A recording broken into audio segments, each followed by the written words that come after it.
Hi, I'm Dr. Ranjani Rao, practicing general dentist and an implantologist in Electronic City, Bangalore.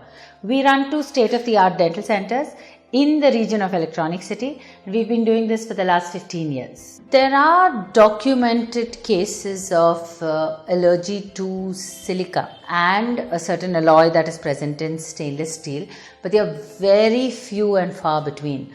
There also are documented cases of a very tiny fraction of people being allergic to the material that we use to cement the crown to the tooth. Okay, and typically they will show red rashes or burning in the oral cavity, usually in and around the crown area.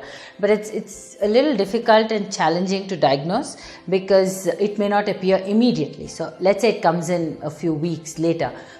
Extremely difficult to pinpoint if that was the cause of allergy, but there definitely is documented. But majority of the times these materials are very inert and they do not cause any allergic reaction.